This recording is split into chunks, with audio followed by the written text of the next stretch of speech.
I just kind of give like a full courtesy and kind of start displaying a more than abnormal confidence from seeing him, and kind of walks on over to him. The crowd seems to like her very much. He said he kind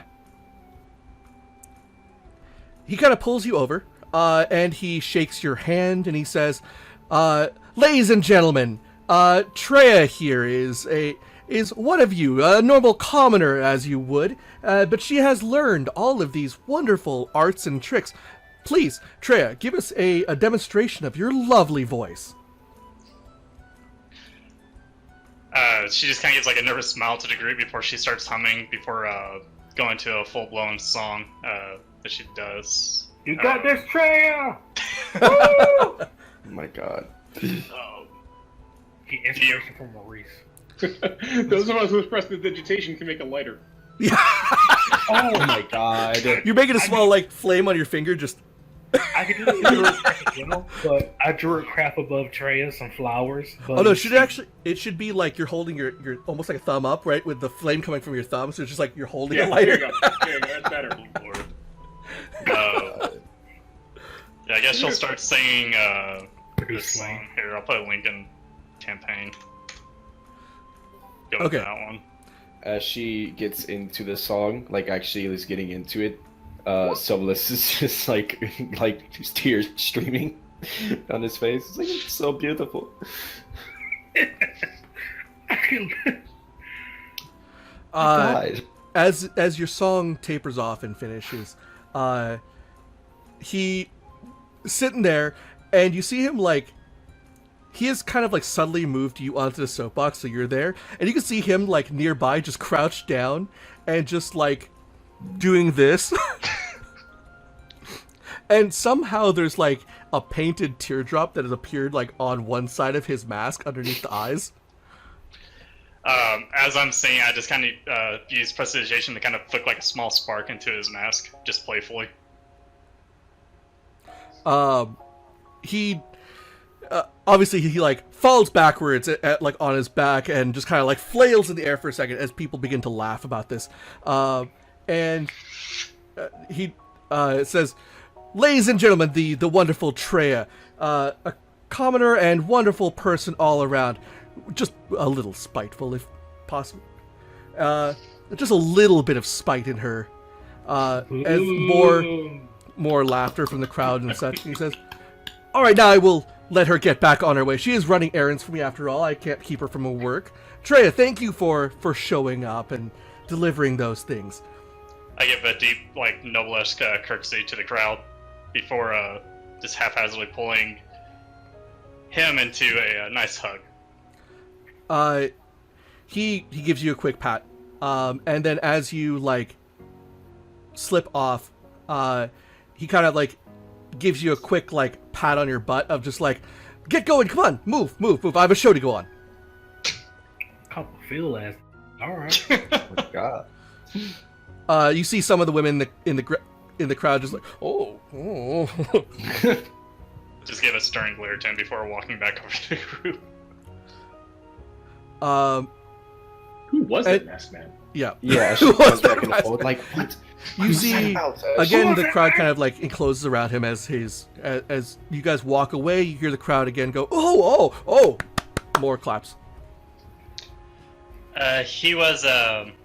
He's probably the reason why I'm here today. All right. Yeah. He helped me out. Okay. Wish we could have thanked him. Where's my accent? Sorry. I lost it. I'm pretty sure he never does it for the thanks, to say the least. But he will always help if you ever need. He didn't try. He didn't take your flower, did he? Do no? Okay, good. I don't think so. Where's the half orc when we need her? Right? No, Like- I'm very much still fit for marriage. Thank you so much. Okay, thank you. Just making sure. I guess we should probably be on our way. I mean, even if that was the case, I mean, you're still very marriage material. Of course, that is not what I meant. Yeah, no. I just meant, sometimes men like to solicit things a bit unfairly. As a form of payment, Sobolus? No, of course. He don't helps without any payment required at all. Okay. What he actually wanted out of it, I actually do not know. But I'm forever grateful for what he did for me. Well, you keep an eye out. Just kind of like winks at her. So this is like, that's gonna be mine. No, Sobolus. no, God. Trey just You like always flushes take bright any red. sexual. Yeah, bring up. Turn me into a pervert. As Not you the No. You.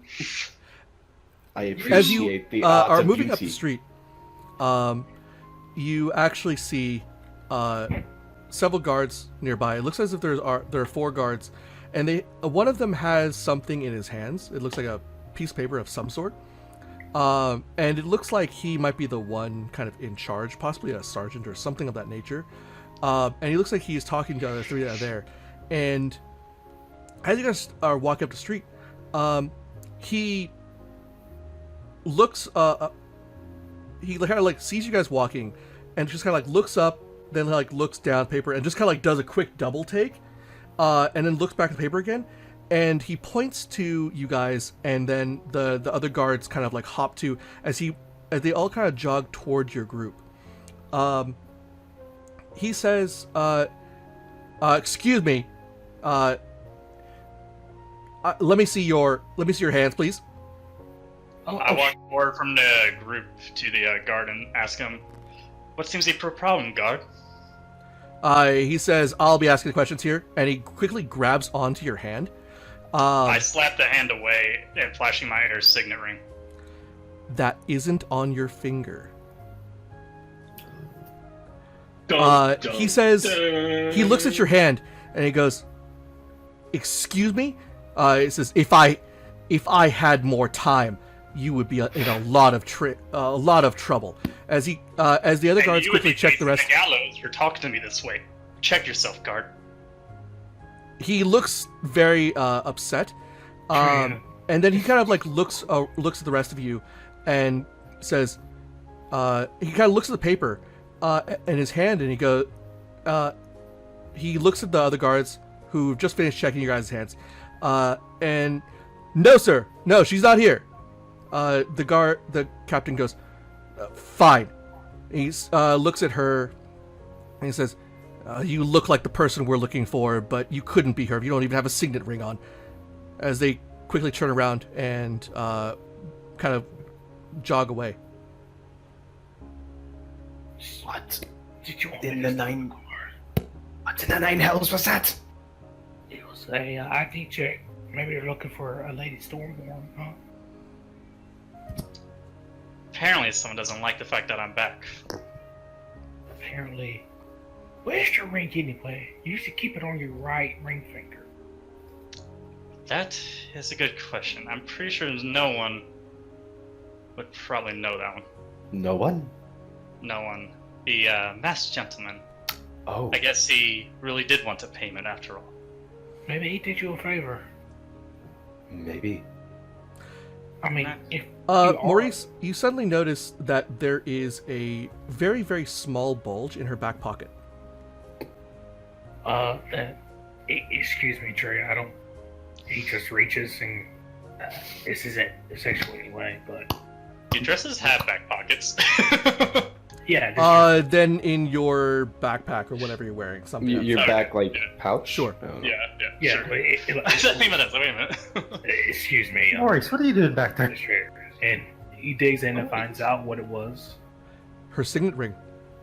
Well, it seems like you've misplaced this, quote unquote. Here you go. Oh, that little bastard. Still up to his old tricks. More like a guardian angel. Honestly. There's a small little note, basically like the size of like a fortune cookie like note that seems to be kind of tied around the signet ring on the inside. I unfurl to read it. As you open it up, it's quickly scribbled, and it just says, "Someone is looking for you." Well, yeah, I guess he really is a guardian angel then. Someone is definitely looking for me. I mean, I don't think I'll be able to use my family name for a little while, guys. I do apologize. It's Yeah. fine. You know, be flashing a bit about, or maybe where would be indeed. who'll be looking for you besides your family? Someone who would very much prefer that I did not take up my spot as the heir to the family. A cousin? Like an older sibling?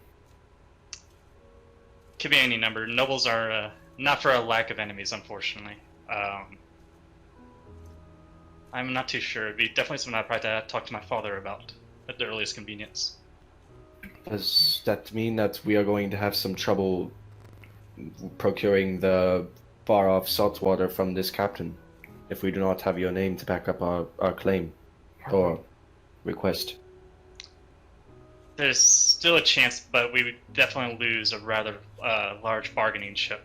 There's no way I can request the salt water. Perhaps The it is the dinghy boat. maybe is becoming a more attractive option. Along the way, could I have kept an eye out? Is there like a dinghy fisherman that's just like sitting in his boat doing maintenance? There would be any number of small independent fishermen that sail out of Deepwater Harbor and probably just go outside the harbor, like barely, because that's what these small little boats could probably do. Kind of fish off the harbor during the day and then bring whatever they have back, casting nets, things of that nature. Okay. Excuse me, sir. The Dawnbringer, Captain of the Dawnbringer. It's kind of an older man. He seems to have like a very wide brimmed wicker hat. He's only wearing like pants, and even those seem a little bit tattered toward the bottom. He's just wearing sandals, probably just like thatched sandals or something. And his body, the skin on his body, he's older. You guess he's probably like in his maybe 70s or something like that.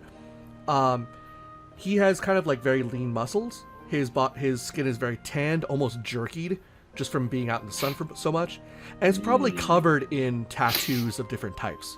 But he looks up at you, and he... Huh?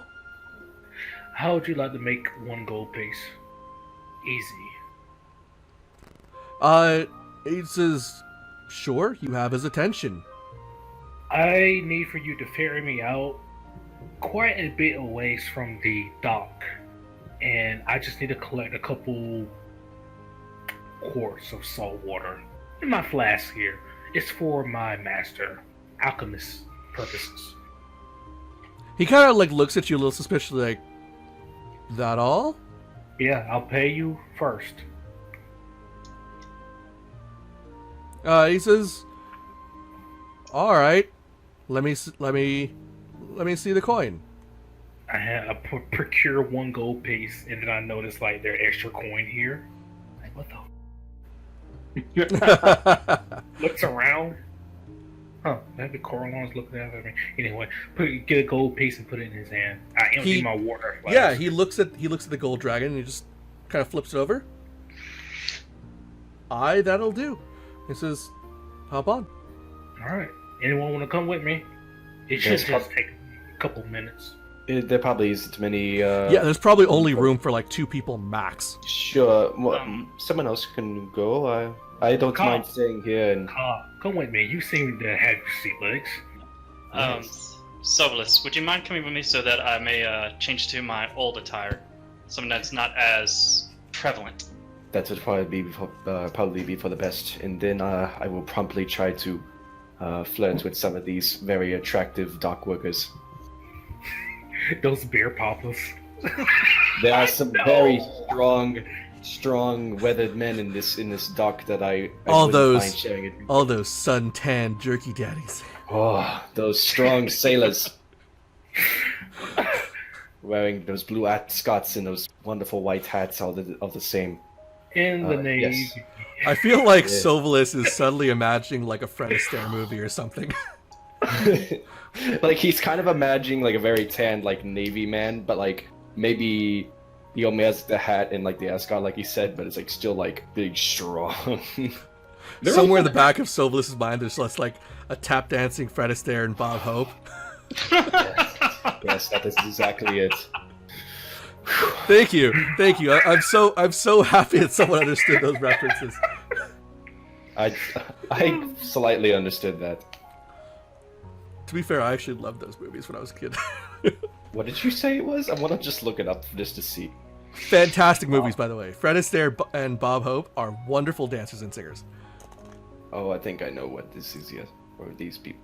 But anyway, yeah, I suppose, yeah, we could stay here while some of you go to procure this salt water. So, me and Ka? If she's fine with it. Well, I mean, I think Fergal also wanted to go to Cobbler's Guild and get that done. Why don't you guys, half you guys go and do that, and you let Maurice take care of the water. Fair enough. Sounds good to me. Is there So me and anywhere I Maurice can in get the some water. privacy? What's that? Is there anywhere I can like duck in to have some privacy to change nearby? Probably not. You'd have to either go to the closest place would probably be the yawning portal, and your room there. We don't think that we could perhaps just knock on a shop door, storeroom, and kind of sneak into a corner. No. Do you think? Do you not think- You think a random shop owner is gonna like trust anybody in their shop? No. Can we just go to your restroom, please, or your closet? We need to. No. They would Change. not. Absolutely not. Ah, come on. I'm Fine. sorry, sir. I have IBS. I need to use your water closet. This is a place where there are probably homeless people in the streets, so probably they don't care that much. Is there like an alleyway that we could like block off? No. Tell me what you guys want to Like do. that- We are in the last like 10-minute stretch. Yeah, I'm heading to the cobbler's. Okay, Yeah. so Fergal's at least heading off to Cobbler's Guild. Who's going with Fergal? I guess we would go along. Okay. Maurice, you figure the little excursion is probably going to take like maybe 30 minutes, give or take. This is a dinghy. It's not going to move very quickly. So, Captain, how long you been in the business? He'll make some small chat and stuff with you. Yeah. The rest of you guys head up and follow the directions of taking the high road up. And all the way over to the to River Street. As you guys actually can look at the map and zoom in a little bit, you can see River Street actually leads out to the River Gate, and it's one of the exits of Waterdeep. And roughly about halfway on the north side of River Street is, what is it? Salabar Street. Salabar Street. That is where As someone is. it heads up to the Court of the Bull. This probably takes you a good, like, I don't know, 30-ish minutes to get up that way, as the high road is very densely packed with people. This is the main artery of the city, so a lot of merchants that are going north and south are coming up this way. It's one of the wider streets because there are probably all the carriages or horse-drawn wagons and such are in the middle, and then the people walking, up and down north and south are on the sides, and then further on the sides between those people and the buildings would be like the small stalls that people have set up there. Possibly those buildings or the people who live there might set up little stalls outside, making extra currency with whatever they might happen to be wanting to sell, whether it be more kebabs, drinks, extra stuff they brought home from the farm that day. Basically whatever, right? I mean, there's probably even people who just whittle stuff with wood and sell these small, like, toys or something for children that might want it, kind of situation. Basically anything that can be sold probably is being sold in the market district. What's fascinating, though, is as you're getting up Salabar Street and you just enter into the Court of the Bull, which is like a really large circular area, The center of this kind of comes up to a small hill. Nothing major, but you just notice a slight gradient that kind of comes down to the outside of that circle area. You can see on the far side of that like grassy hill area is most likely where the Cobblers Guild is, as it has a sign out front with what looks like an etched in and then like wood burnt shoe kind of design over it. But really what takes your focus is what's happening on that hill. It looks as if there is a rather imposing looking woman there. She stands, give or take, about 5'10".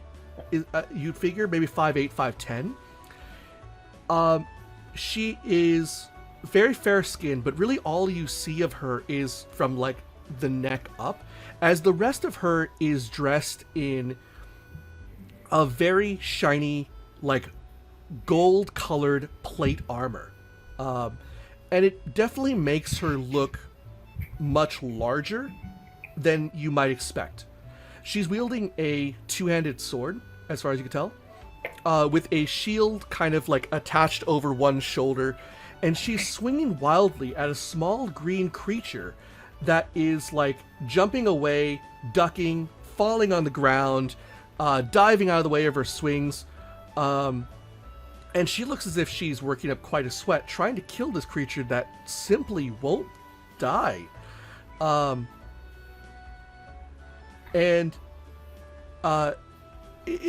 It's almost comical in a really weird sort of way.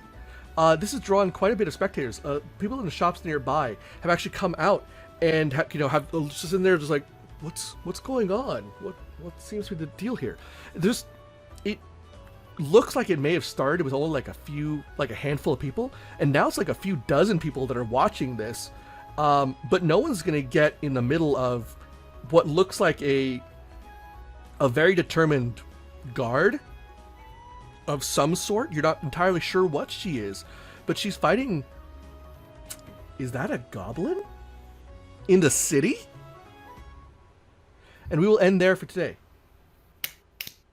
Come on.